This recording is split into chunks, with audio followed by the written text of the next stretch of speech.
وبرکاتہ۔ ان الحمد للہ والصلاة والسلام علی رسول اللہ، اللہم صلی علی محمد وعلی آل محمد،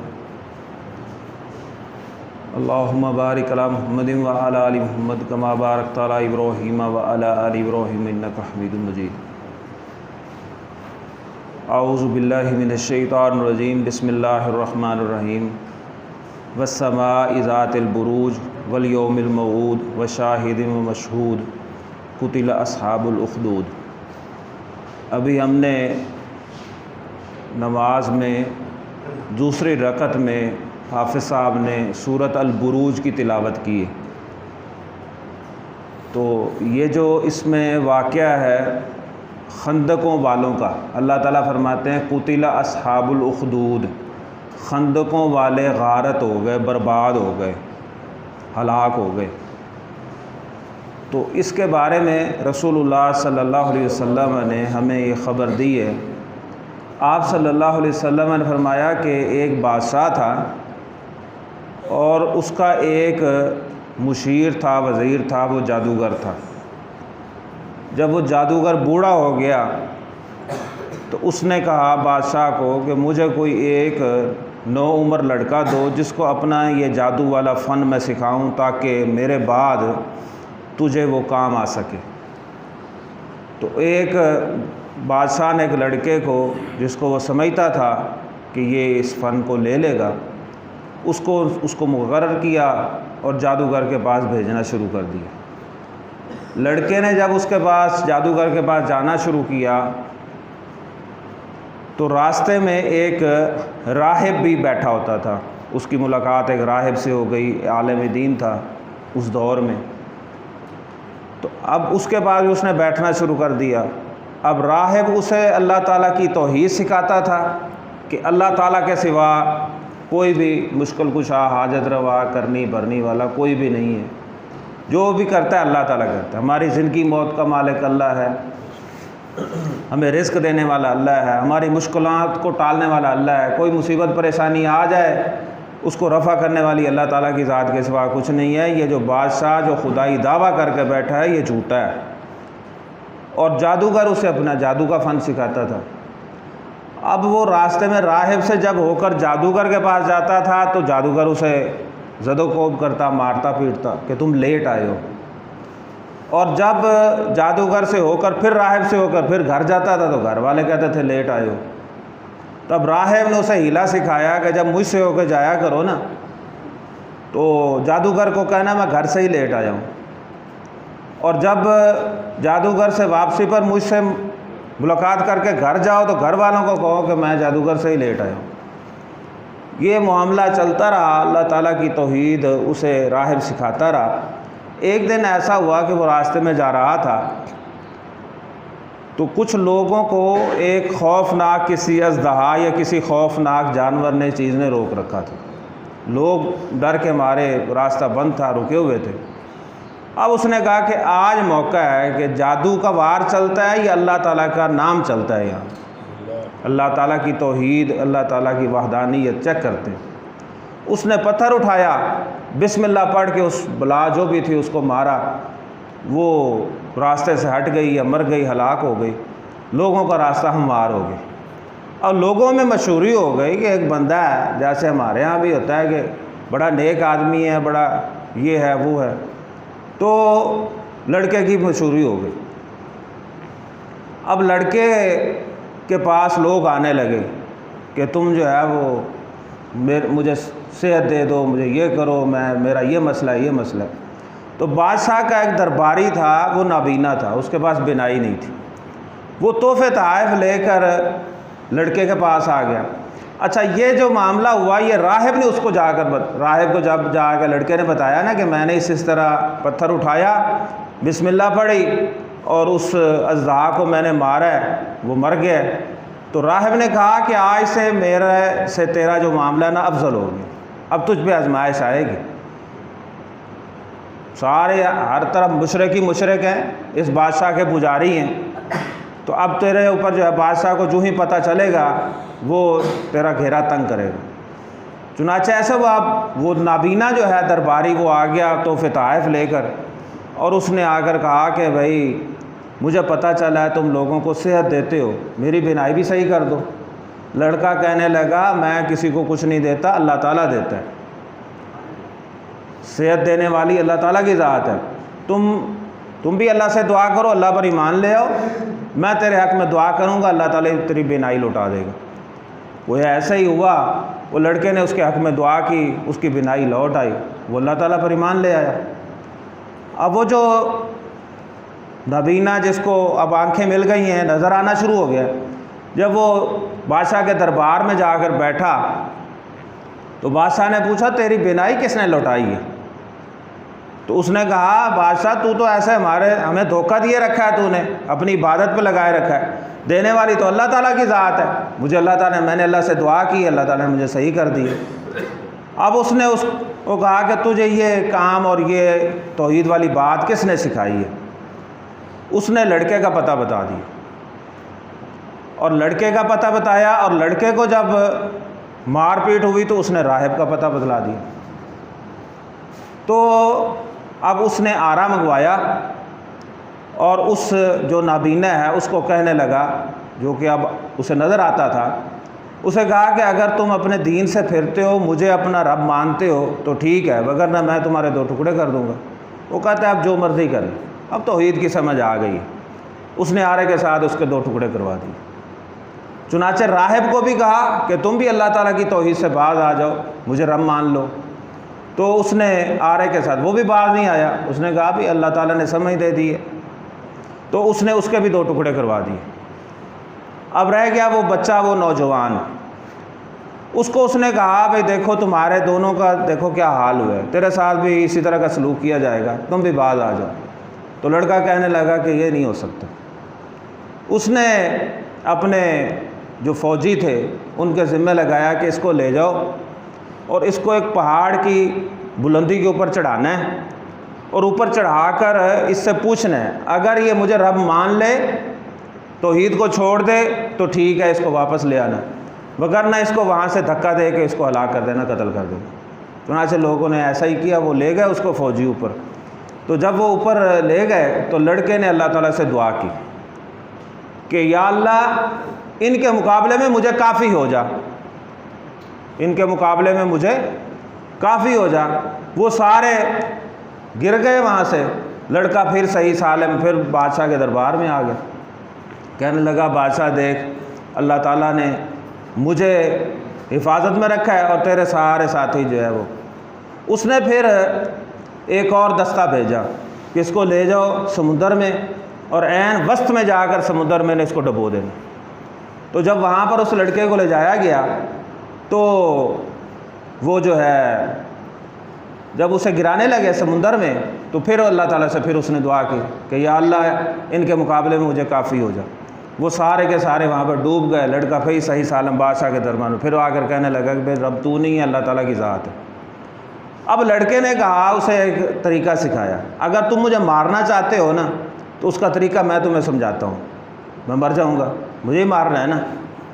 تو لڑکے نے کہا کہ ایک سولی کا انتظام کرو، ایک بلند ستون گاڑو زمین میں، اس کے اوپر مجھے چڑھاؤ اور میرے تیروں میں سے ایک تیر لو اور اس پر پڑھو کہ میں اللہ تعالیٰ کے نام کے ساتھ اس لڑکے کو قتل کرتا ہوں۔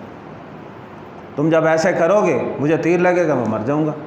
چنانچہ اس نے ایسے ہی کیا، اور لڑکے نے کہا کہ اپنی پوری رعایا کو جمع کرو، اپنے سارے جتنے بھی تیرے یہاں پر حکومت والے ہیں نا، سارے لوگ تجھ پر تیری عبادت کرنے والے، تجھے رب ماننے والے، ان سب کو جمع کرو، عوام کو ساری کو اکٹھا کرو، کھلے میدان میں ایک سولی کا انتظام کرو، اس کے اوپر مجھے چڑھاؤ اور اللہ تعالیٰ کا نام لے کر مجھے تیر مارنا، میں مر جاؤں گا۔ چنانچہ بادشاہ نے ایسے ہی کی۔ اب سارے بادشاہ کے پجاری ہیں، اللہ تعالیٰ کی تو انہیں معرفت ہے ہی نہیں، تو وہ سارے لوگ جمع ہو گئے، اس کو سولی پہ چڑھایا گیا۔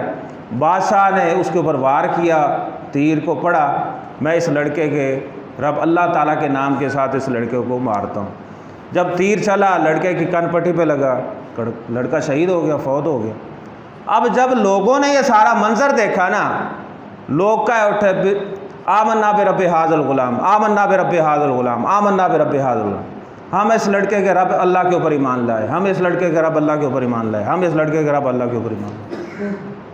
بادشاہ کو درباریوں نے کہا کہ تیرے ساتھ تو لڑکا ہاتھ کر گیا، اور جس بات سے تو ڈرتا تھا وہی تیرے ساتھ ہوا۔ تو ڈرتا تھا کہ یہ کہیں اس کی تبلیغ کی وجہ سے جو ہے سارے مسلمان ہو جائیں گے اور میری عبادت سے اور میری جو کرو فر بنی ہوئی ہے لوگوں میں تو وہ ساری کی ساری جو ہے وہ ختم ہو جائے گی۔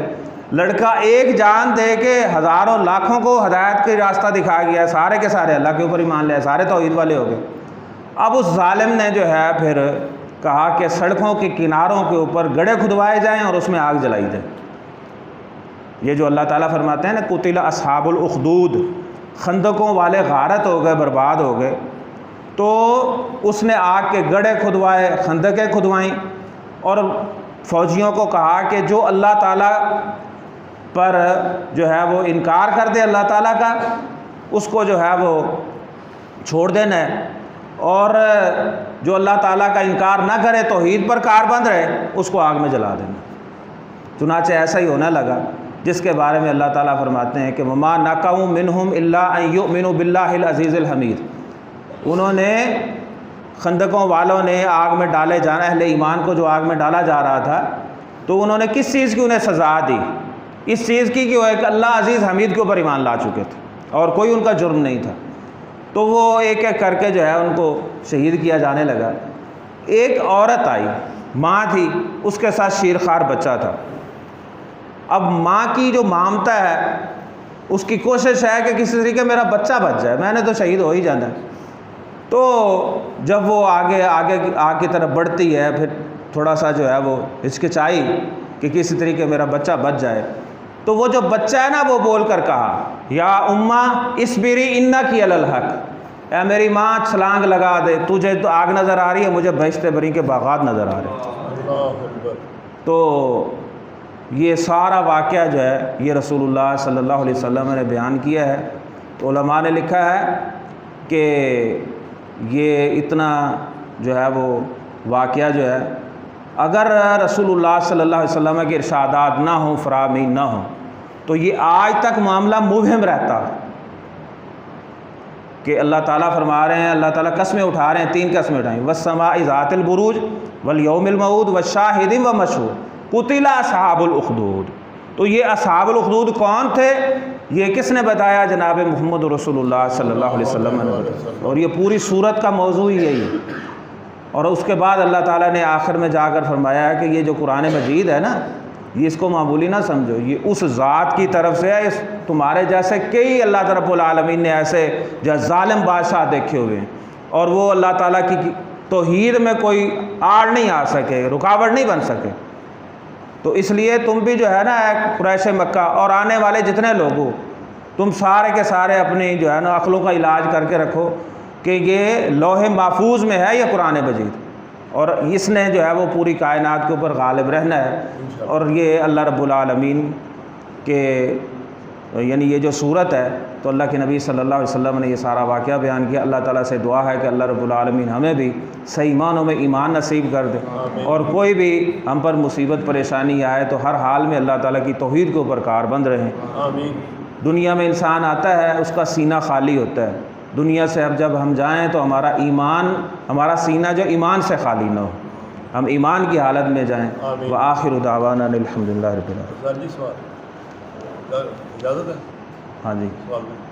یہ جو لڑکا جو واقعہ بیان کیا گیا ہے، یعنی یہ اللہ کے دین کی دعوت دینے والا، یہ داعی تھا، دعوت دینے والا، بالکل اس نے اپنی جان قربان کر دی۔ اور یہ مشکلات مطلب یہ پیغمبروں کے لیے نہیں بتایا جا رہا، یہ بتایا جا رہا ہے کہ جو اللہ کے دین کی دعوت دیں گے انہیں بھی ایسی مشکلات۔ ہاں، تھوڑا سا ذرا بنی اسرائیل کے حوالے سے آتا ہے، یعنی کہ انہوں نے صرف انبیاء کو، جو اللہ تعالیٰ قرآن پاک میں فرماتے ہیں نا کہ موسیٰ بنی اسرائیل کے بارے میں کہ وَيَقْتُلُونَ النَّبِيِّينَ بِغَيْرِ الْحَقِّ، انہوں نے اللہ کے انبیاء کو بغیر حق قتل کیا۔ وہ صرف انبیاء کو ہی نہیں قتل کیا، ان کے اوپر ایمان لانے والوں کو بھی قتل کرتے ہیں۔ جو اصحاب الانبیاء تھے نا اس وقت، جو اللہ کے پیغمبروں کا ساتھ دینے والے تھے، ان کو بھی قتل کیا جاتا رہا، اور ہزاروں کی تعداد بنتی ہے، سینکڑوں کی تعداد بنتی ہے، ان کو شہید کیا گیا۔ صرف انبیاء کو ہی نہیں قتل کیا بلکہ انبیاء کے اوپر ایمان لانے والوں کو بھی قتل کیا. اور جس کا جو ہے وہ جو سورۃ یاسین میں واقعہ ہے، یعنی حبیب نجار کے بارے میں کہا جاتا ہے، اس نے آ کر جو ہے انبیاء کے بارے میں حمایت میں ہی بات کی تھی نا، تو اس کو شہید کر دیا گیا تھا. تو حبیب نجار کئی گزرے ہیں، سووں کی تعداد میں ہیں جو اللہ کے پیغمبروں کے حق میں بولے، اور اس کی سزا جو ہے انہیں یہی دی گئی جیسے اللہ تعالیٰ فرما رہے ہیں وَمَا نَقَمُوا مِنْهُمْ إِلَّا أَن يُؤْمِنُوا بِاللَّهِ الْعَزِيزِ الْحَمِيدِ. اور یہ بات بھی رسول اللہ صلی اللہ علیہ وسلم نے بیان کی ہے کہ ایک شخص ان لوگوں کے ساتھ ملا نہیں ہے. آپ سے پوچھا گیا نا کہ ایک شخص کسی سے ملا نہیں ہے اور اس سے محبت رکھتا ہے، تو اللہ کے نبی نے فرمایا کہ المرء مع من احب، آدمی اس کے ساتھ ہوگا جس کے ساتھ اس نے محبت کی ہوگی. ظاہر ہے کہ صحابہ کرام بھی اللہ کے نبی صلی اللہ علیہ وسلم کے تربیت یافتہ تھے، صحبت یافتہ تھے، تو دور اندیش تھے. تو ظاہر ہے کہ ہم تو صحابہ ہیں، ہم نے تو آپ کو دیکھا ہے، آپ کے ساتھ مل کر ہم جہاد کر رہے ہیں، آپ کی صحبت ہم نے پا لی ہے.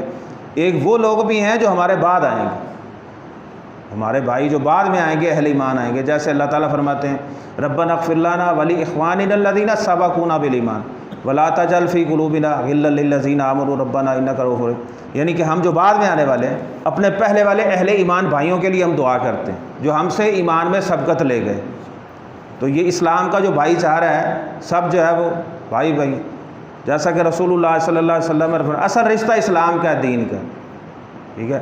جیسے آپ صلی اللہ علیہ وسلم کے پاس ایک یہودی لڑکا آیا جایا کرتا تھا، تو جب وہ بیمار ہو گیا، آپ کو پتہ چلا، آپ اس کی تیمارداری کے لیے گئے، تو جب وہاں گئے تو اس کے اوپر نزع کا عالم تھا، یعنی وہ اس کی جان نکلنے والی تھی، قریب المرگ تھا. تو اللہ کے نبی صلی اللہ علیہ وسلم نے اس لڑکے کو مخاطب کر کے کہا کہ اے لڑکے لا الہ الا اللہ پڑھو. تو اس نے جو ہے نا اپنے باپ کو دیکھا، اس کا باپ قریب ہی کھڑا تھا، وہ یہودی تھا. تو لڑکے نے جب اپنے باپ کو دیکھا تو باپ کے منہ سے، یہ ہے جب اللہ کی طرف سے صد ہو جائے، جب اللہ تعالیٰ کی طرف سے ہی معاملہ ہموار ہو جائے، ہدایت والا، نیکی والا. تو باپ نے کہا لڑکے کو اتے ابوالقاسم، اتے ابوالقاسم، ابوالقاسم کی اطاعت کر لو. ابوالقاسم جیسے کہہ رہے ہیں، یعنی کہ رسول اللہ صلی اللہ علیہ وسلم جیسے تمہیں کہہ رہے ہیں نا لا الہ الا اللہ پڑھنے کا، اسی طرح تم کہہ دو. تو لڑکے نے لا الہ الا اللہ پڑھ لیا، جو ہی لا الہ الا اللہ پڑھا ویسے ہی اس کی جان نکل گئی. تو آپ صلی اللہ علیہ وسلم نے فرمایا کہ اس لڑکے کو، یہ اب تمہارا بھائی ہے، اس کو اس کے باپ سے الگ کر لو، اور اس کے لیے جو ہے وہ کفن دفن کا انتظام کرو، اس کے جنازے کا اہتمام کرو. اور رسول اللہ صلی اللہ علیہ وسلم نے وہاں پر یہ جملہ بولا، آپ صلی اللہ علیہ وسلم نے فرمایا ارشاد کہ الحمدللہ الذی انقذ عبدہ من النار، اس ذات کا شکر ہے جس نے اپنے بندے کو آگ سے بچا لیا. صرف اتنا لا الہ الا اللہ کہنے کی وجہ سے جہنم کی آگ سے خلاصی ہے. یہی وجہ ہے کہ کل قیامت کے دن اللہ رب العالمین، قرآن مجید میں بھی آتا ہے اور رسول اللہ صلی اللہ علیہ وسلم کا فرمان بھی ہے کہ کل قیامت کے دن مشرک جو ہے اللہ تعالیٰ اسے کہیں گے کہ اگر تیرے پاس زمین پر سونا ہو تو اس جہنم سے خلاصی کے لیے تو دے دے گا؟ تو وہ کہے گا یا اللہ دے دوں گا. تو اللہ تعالیٰ فرمائیں گے کہ تو آج سونا دینے کے لیے تیار ہے، تجھے لا الہ الا اللہ کہا تھا وہ پڑھ لے، تو وہ تو نے کیا نہیں ہے، تو آج تو سونا دینے کے لیے تیار ہو گیا. رسول اللہ صلی اللہ علیہ وسلم سے حضرت عائشہ نے پوچھا کہ ایک ابو جدعان نامی ایک شخص تھا، تو وہ بڑی صدقہ خیرات اور بڑے جناب وہ خیر کے کام کیا کرتا تھا، غریبوں مسکینوں یتیموں کے بڑا کام آتا تھا، بڑا سخی تھا، بڑا خرچ کرتا تھا. تو کیا یہ جو ساری اس کی دنیا میں سخاوت ہے یہ اسے کام دے گی؟ تو آپ نے فرمایا کہ اس کو کیسے یہ چیز جو ہے وہ فیور دے سکتی ہے، کام آ سکتی ہے؟ اس نے تو ایک دن بھی نہیں کہا رب اغفر لی خطیئتی یوم الدین، اے اللہ مجھے کل قیامت کے دن معاف کر دینا. یہ اتنی سی بات بندہ اللہ تعالیٰ کے حضور کہتا ہے، بندے کی نجات ہو جاتی. تو اصل چیز جو ہے وہ اللہ تعالیٰ کی توحید ہے. من آخر کلام ہی لا الہ الا اللہ دخل الجنہ، جس کا آخری وقت جو ہے اخیر جو ہے لا الہ الا اللہ پہ ہو گیا، اللہ تعالیٰ اسے جنت میں داخل فرما دے اور پھر اللہ تعالیٰ کی طرف سے رحمت شامل ہو جائے. رسول اللہ صلی اللہ علیہ وسلم نے فرمایا کہ تم میں سے کسی کا عمل اسے نجات نہیں دے سکتا جب تک اللہ برحمت اللہ، جب تک اللہ تعالیٰ کی رحمت نہ ہو. یعنی کہ ہم صبح سے لے کر شام تک اور پیدا ہونے سے لے کر مرتے دم تک انسان جو ہے کوئی اللہ کی معصیت نافرمانی نہ کرے، مسلسل اللہ کی فرما برداری میں لگا رہے، اور یہ پوری زندگی کی جو نیکیاں ہیں نا، اللہ تعالیٰ کی طرف سے جو انعامات ہیں، جو اللہ تعالیٰ کی جنت ہے، اللہ کی مغفرت بخشش ہے، اس کی قیمت نہیں بن سکتی۔ تو یہ اللہ تعالیٰ کا فضل ہے، اللہ کی رحمت ہے۔ اللہ تعالیٰ اپنی رحمت سے جو ہے ہمیں جنتوں میں داخل فرما دے اور جہنم کے عذاب سے بچا لے۔ وآخر دعوانا